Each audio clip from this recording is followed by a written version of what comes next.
Police దగ్గర ఇరుకుపోతానని తెలిసిన వెంటనే నీ పెద్దల్లుడు తయారు చేసిన కథలానే ఇప్పుడంతా జరుగుతున్నాయి. ఇప్పుడు పోలీసులే నన్ను నమ్మించడానికి ఒక హాస్పిటల్ కేసు. తను ఇంటికే కదా వస్తుంది. ఈ కథలంతా నేను నిజం చేస్తాను. నీతో దెబ్బలు తినడానికి నేను నీ దగ్గరకు పంపిస్తేనేగా. నా భార్య ఎక్కడ ఉండాలని నిర్ణయించాల్సింది నేను. ఒక భార్యతో నడుచుకున్నట్టుగా నువ్వు తనతో నడుచుకున్నావా? మనసాక్షి ఉన్నవాళ్ళు ఎవరైనా ఈ విధంగా చేస్తారా? నువ్వు తనని ఎంత వేధించావు, తనని పూణేకి తీసుకెళ్లి నువ్వు ఎంతలా హింసించావు. ఇకపై తనని నీతో నేను పంపించను.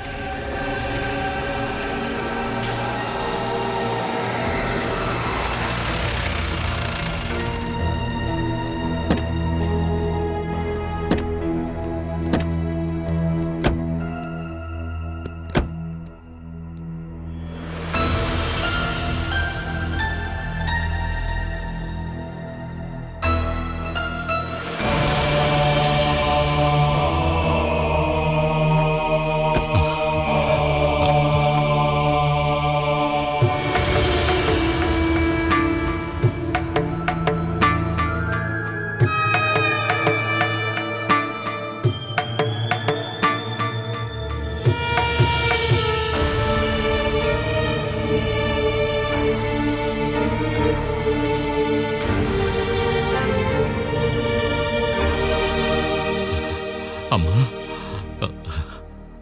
అమ్మా బాల,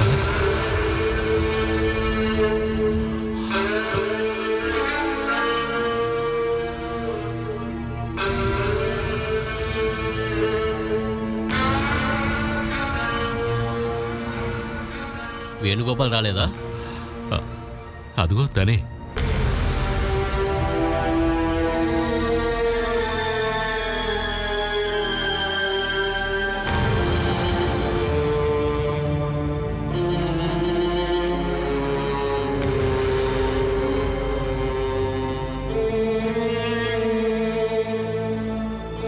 రండి, లోపలికి రండి.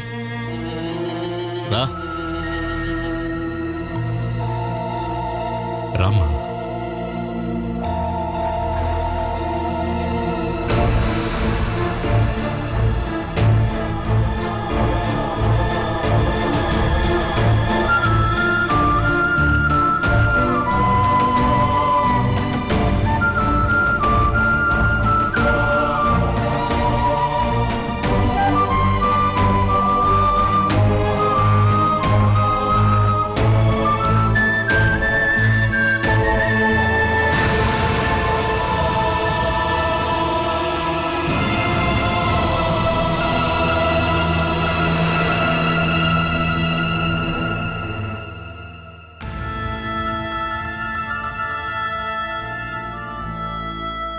కూర్చో బాలా. కూర్చో అమ్మా.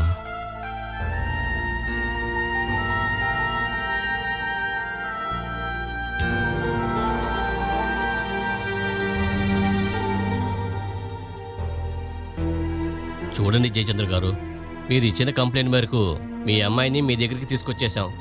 ఈ ఆటో డ్రైవరే ఆటోలో కళ్ళు తిరిగి పడిపోయిన బాలసుధాని హాస్పిటల్లో జాయిన్ చేశాడు.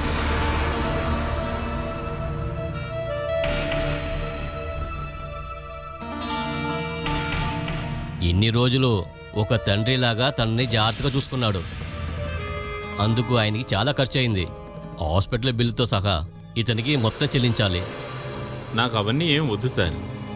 నేను ఎంతోమందికి తెలియక ద్రోహం చేశాను. ఎంతోమందిని నరికి చాలాసార్లు హాస్పిటల్కి పంపించాను. ఇప్పుడు ఇలా చేసినప్పుడు కాస్త మనసుకు శాంతిగా ఉంటుంది. ఇంతకుముందు చేసిన తప్పులకి పరిహారం చేసుకుంటున్నట్టు. తనను హాస్పిటల్లో చేర్పించి ఖర్చు పెట్టినందుకు నాకు డబ్బులేం అక్కర్లేదు సార్. నువ్వు నాకు భిక్ష ఎక్కర్లేదు. నీకెంత ఖర్చు అయిందో తీసుకో. సరిపోలేదంటే చెప్పు. ఇది పోలీస్ స్టేషన్. నీ వీరత్వం అంతా మీ ఇంట్లో చూపించు.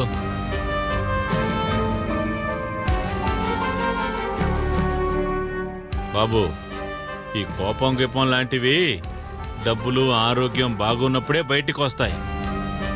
నువ్వు ఖర్చు పెట్టే ఈ డబ్బులకి లెక్క చెప్పే రోజు ఒకటి వస్తుంది. అది గుర్తుపెట్టుకో. ఫ్రీగా ట్రీట్మెంట్ ఇప్పించడానికి తిన్నికెవర్రా? లేదా డబ్బుకి తగినట్టు నువ్వేమైనా తీసుకున్నా? ఆగండి సార్. ముక్కు మొహం తెలియనోడు తన భార్యని 3 రోజులుండి చూసుకున్నాడంటే ఏ మొగుడికైనా కోపం వస్తుంది సార్. చేసిన సహాయానికి విశ్వాసం చెప్పకుండా ఏం మాట్లాడుతున్నావు? అది కాదు, ఏవే సహాయం చేశారని చెప్తే కదా మనకి ధన్యవాదాలు చెప్పగలం. నేను ఇంటికెళ్ళి డీటెయిల్డ్గా బాల దగ్గర కనుక్కుని నేను ఇతని దగ్గరికి ధన్యవాదాలు చెప్తాను సార్. సార్, తనతో నా కూతుర్ని పంపద్దు. పెళ్లి చేసిన తర్వాత తండ్రి కన్నా భర్తకే ఎక్కువ హక్కు ఉంటుంది. కానీ బాలసుధ భర్తతో వెళ్ళటానికి ఇష్టం లేకపోతే మీరు మీ అమ్మాయిని తీసుకువెళ్ళొచ్చు. బాలా, రా మన ఇంటికి వెళదాం. ఏ ఇల్లు? నేను ఏ ఇంటి నుంచి బయటపడ్డానో ఆ ఇంటికే వెళ్ళాలి. ఇంకెందుకు సార్ లేట్ చేస్తున్నారు? ఇక్కడ ఏమైనా ఫార్మాలిటీస్ ఉంటే త్వరగా అవగొట్టేయండి. నైట్ అయ్యిందంటే మా ఊరికి బోర్డు దొరకదు. ఏమ్మా, నువ్వు తనతో వెళ్ళాలనుకుంటున్నావా? నీకు జరిగింది చాలదా? లేదు, అనుభవించాల్సింది ఉంది. అనుభవించి నేను చచ్చాక వచ్చి తీసుకెళ్ళండి. బాలా, మీరు నాకు ఏమవుతారు? ఎక్కడికి నన్ను రమ్మంటున్నారు? నాకంటూ ఇల్లుందా? అభిప్రాయం ఉందా? నిర్ణయం తీసుకోగలనా? లేదు కదా. నేను కష్టపడుతున్నానని తెలిసి కూడా రాని మీరు నాకక్కర్లేదు. అందరూ కలిసి నాకు ఉరితాడు బిగించినట్టు నా మెడలో బిగించారు కదా మా అత్తారిల్లు. అది అత్తారిల్లు కాదు, నాకు శ్మశానం. చివరి వరకు నేను అక్కడే ఉంటాను. కోపంతో ఎటువంటి నిర్ణయం తీసుకోకు. బాగా ఆలోచించుకో. ఆ తర్వాత ఎవరితో వెళ్తావో చెప్పు. హ, ఇంతసేపు తను మాట్లాడిందే మీకు అర్థం కాలేదా? బాలా నన్ను వదిలేసి ఉండలేదు సార్. అలాగే నాకు కూడా. మేము మా ఇంటికి వెళ్తాం సార్. నువ్వు ఏం మందు పెట్టావరా? తను నీతో వస్తానంటోంది. నా భార్య కదా, తనకి తెలుసు చివరి ఊపిరి ఉన్నంత వరకు తన్ని నేను వదలనని.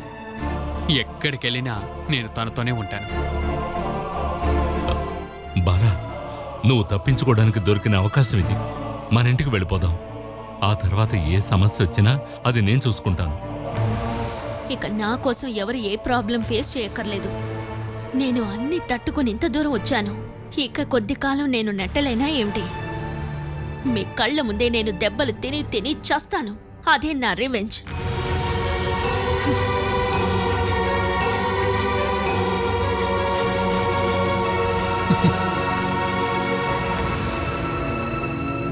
అయితే నువ్వు నీ భర్తతో వెళ్ళటానికి డిసైడ్ అయ్యావా? భర్త, ఆ మాటకి ఎంతో మంచి అర్థం ఉంది. అందువల్ల ఆ మాట నేను వాడడం లేదు. నేను వేణుగోపాల్తో వెళుతున్నాను.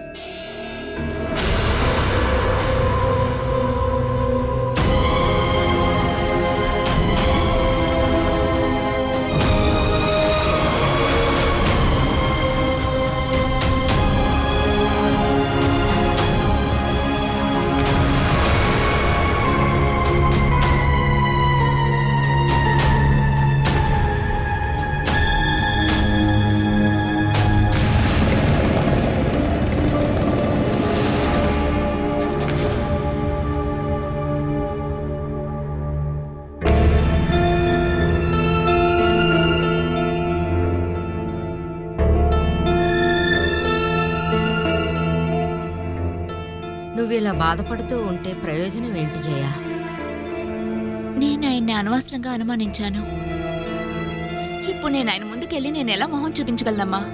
ఈ విషయంలో మనోజ్కి ఎలాంటి సంబంధం లేదని నాకప్పుడే తెలుసు. బాలని ఒక చెల్లెల్లాగే మనోజ్ చూసుకున్నాడు. ఈ విషయం మరి నేను వచ్చినప్పుడే ఎందుకు చెప్పలేదు? అదేంటంటే అతను నిన్ను కొట్టాడని తెలియగానే కోపంతో అనేశాను. ఛ, ఆయన అలాంటి మాటలు నేను ఎలా అడిగానో నాకే అర్థం కావటం లేదు. ఎంతగానో ప్రేమించిన నన్ను అందులో 1% కూడా నమ్మకాన్ని నేను చూపించలేదు. ఆయనకి నేను మొహం ఎలా చూపించుకోగలను?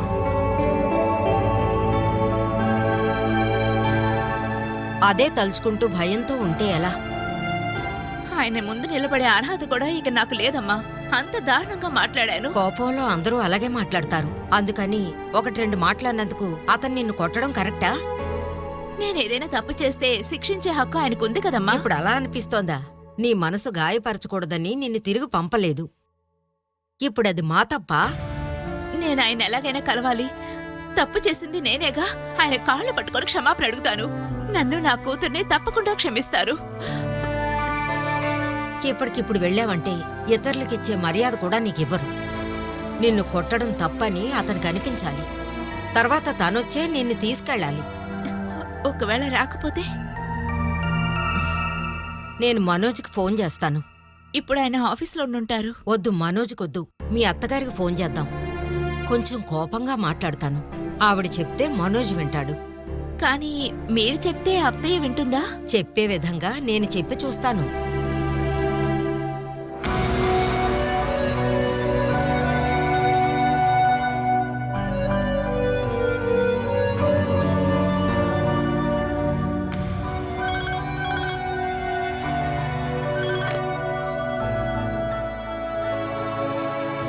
హలో, మనోజ్ వాళ్ళ అమ్మగారేనా? అవును, నేను మనోజ్ అమ్మనే. వదిన గారు, నేను జయ వాళ్ళమ్మని, సుధాలక్ష్మిని. ఏవైంది సుధాలక్ష్మి? పిల్లలేదో తెలియకుండా గొడవ పడితే అది పరిష్కరించటమే కదా పెద్దవాళ్ల పని. పిల్లలకైతే మనం చెప్పొచ్చు, వీళ్ళిప్పుడు మనకంటే పెద్దవాళ్లలా తయారయ్యారు కదా. ఏదైనా సరే జరిగిందేదో జరిగిపోయింది. మనోజ్ ఉన్నాడా అక్కడ? ఇంకా రాలేదు. జయకిప్పుడు మనోజ్ మీదున్న కోపం అంతా పోయింది. అందుకు నువ్వు చాలా కష్టపడినట్టుగా ఉన్నావు. ఏం చేయమంటారు? పిల్లలు ఆలోచించకుండా ఏదన్నా తప్పు చేస్తే దాన్ని సరిదిద్దాలి కదా. జయకి కోపం తగ్గినందువల్ల మనోజ్ని తన్నింటికి తీసుకెళ్ళమనండి. కోపంతో వెళ్ళిపోయింది ఎవరో నీకు బాగానే తెలుసు కదా. దాని గురించి ఇప్పుడేం మాట్లాడొద్దు. మనోజ్ని రమ్మని చెప్పండి. జయ ఇక్కడ రెడీగా ఉంది. జయని ఇక్కడి నుంచి మేమేమీ గెంటేయలేదు కదా. తను ఒంటరిగానే వెళ్ళింది కదా. ఎలా వెళ్ళిందో అలా తిరిగి వస్తే బావుంటుంది. మనోజ్ అక్కడికి వస్తేనే జయ వస్తుందంటే నువ్వు మనోజ్కి డైరెక్ట్గా ఫోన్ చేయి. పెట్టేస్తున్నాను.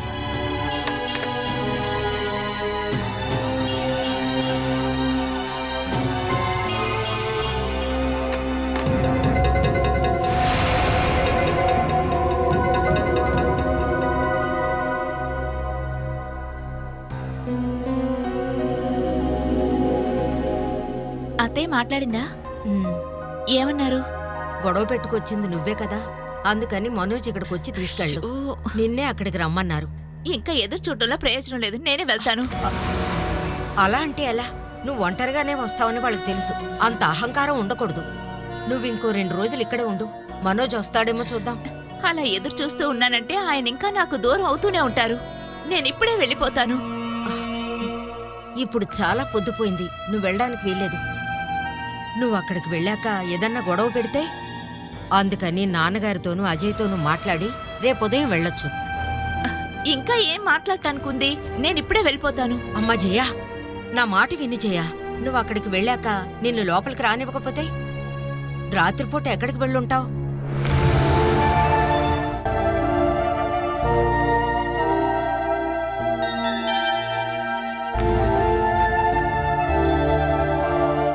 ఒకవేళ ఉదయం నిన్ను తీసుకెళ్ళడానికి మనోజ్ వస్తే? ఆయన అలా దిగొచ్చే మనిషి కాదమ్మా. మనం ఉదయం వరకు వెయిట్ చేద్దాం. ఒకవేళ రాకపోతే అప్పుడు ఆలోచిద్దాం. ఏదేమైనా పాపం తీసుకుని వెళ్ళడానికి వీల్లేదు.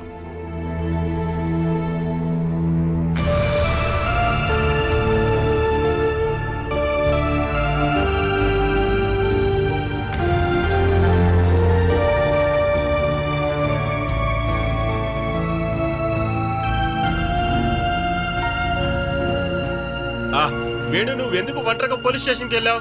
అమ్మా నన్ను ఎందుకు లేపలేదు? హలో, నానా అనే బోర్డు తగిలించుకొని ఎక్కడే కూర్చోకు. కొంచెం బాధ్యత చూపించు. నీకంటే బాధ్యత నాకు ఇక్కడుంది, అది తెలుసుకో. ఓ, రే సతీష్, ఎక్కడికి వెళ్తున్నావరా? వేణుకు ఫోన్ చేస్తే ఫోన్ తీయట్లేదు. నేను స్టేషన్ వరకు వెళ్ళి చూసేసి వస్తాను. ఈ పరిస్థితిలో నువ్వు స్టేషన్కి వెళతావు, కానీ వాళ్ళు నిన్ను తిరిగి పంపిరు. అది నీ అడ్వైజ్ ఏం మేము అడగలేదు. నా తమ్ముడిని స్టేషన్ లో పెట్టి ఏదన్నా చేస్తే నేను చూస్తూ ఊరుకోను.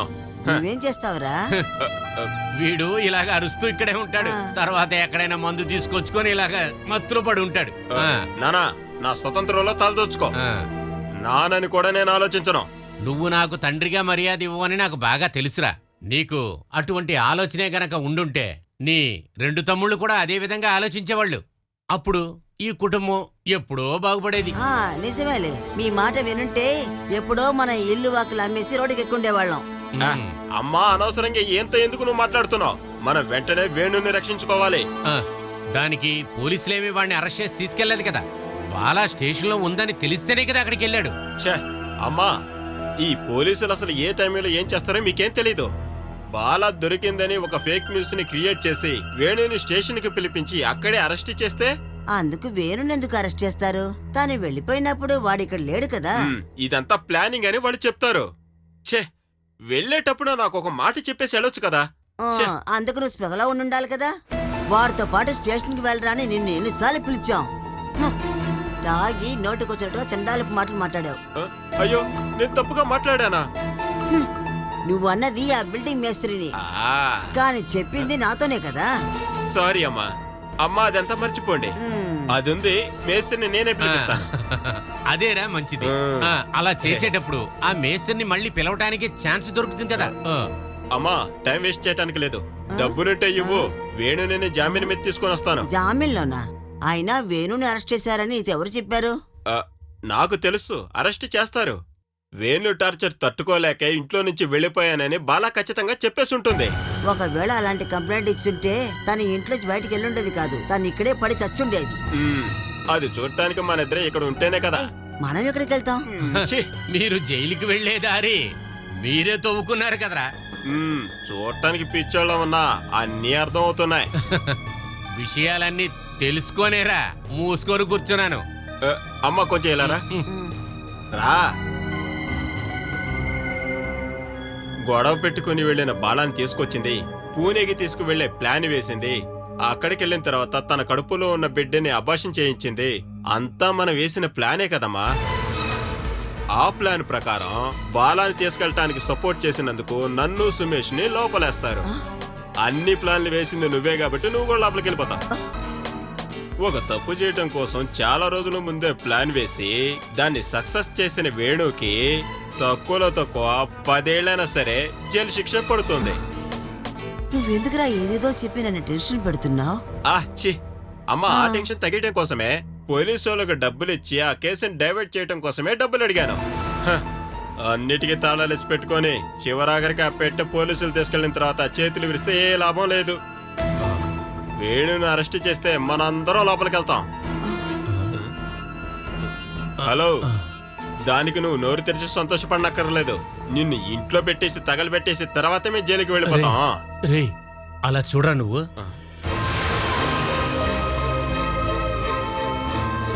అరే, నేను దాన్ని చూసేరా సంతోషంగా ఉన్నాను. అమ్మ, కొంచెం జరుగు. అరే వేణు, నిన్నేమి వాళ్ళు అరెస్ట్ చేయలేదు కదా? ఏయ్, నా తమ్ముడిని ఇబ్బంది పెట్టడానికి నువ్వెక్కడికెళ్ళి దాక్కున్నావే?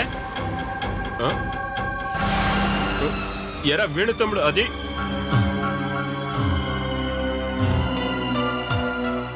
ఎక్కడికి వెళ్ళావమ్మా? నిన్ను చూసేసరికి నా ప్రాణమే లేసొచ్చింది తల్లి.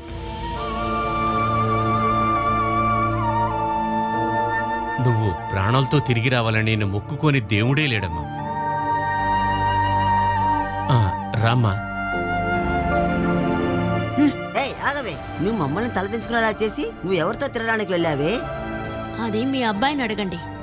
నేను ఎవరితో వెళ్ళాను, ఎవరితో వెళ్ళాలి అన్ని ఆయనకే తెలుసు. నీకు ఎంత ధైర్యం ఉంటే నన్ను ఎదిరించి మాట్లాడతావు? ఎంత పొగరే నీకు? తనతో గొడవ పడకండమ్మా. ఇన్ని రోజులు ఇది ఎక్కడ ఉన్నట్టురా? అది తన దగ్గరే అడిగి కనుక్కుందామమ్మా.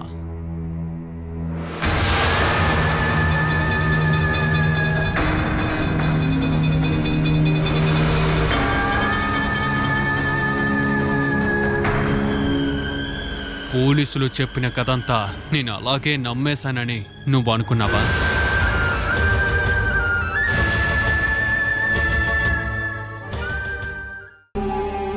నాతో ఏదో ఒకటి మాట్లాడండి, లేకపోతే ఈ బాధతోనే చచ్చిపోతాను. మీ కాళ్ళ మీద పడి క్షమాపణ అడుగుతాను. నా తెలివి తక్కువతనంతో తప్పు చేశానండి. అనవసరమైన మాటలతో మిమ్మల్ని నేను చాలా బాధ పెట్టాను. ఇంకెప్పుడు నా వైపు నుండి తప్పే జరగదు. పరిస్థితి తగ్గట్టు మారే ఒక జీవిని సమాధానం ఇప్పుడే తెలిసింది ఊసరవల్లి అని. ఇక ఆ విషయం గురించి ఎవరైనా మాట్లాడితే నేను నీ పేరే చెప్తాను. నోరుకొచ్చినట్టంతా మాట్లాడావు, నీ వల్ల ఎలా అయింది అట్లా? ఏదో అపార్థం చేసుకోవడం వల్ల వచ్చిన సమస్య ఇది. నీకు అలా సందేహం ఎలా వచ్చింది? నా పైన నమ్మకం లేనప్పుడే కదా. ఈ తాళి కాదు, నన్ను నా మొగుడు ఏమార్చడు అనే ఒక నమ్మకం భార్యాభర్తని కలిపుంచుతుంది. ఆ నమ్మకం నీకు ఎప్పుడు లేకుండా పోయిందో అప్పుడే మన మధ్యన అంతా అయిపోయింది. ఏమండి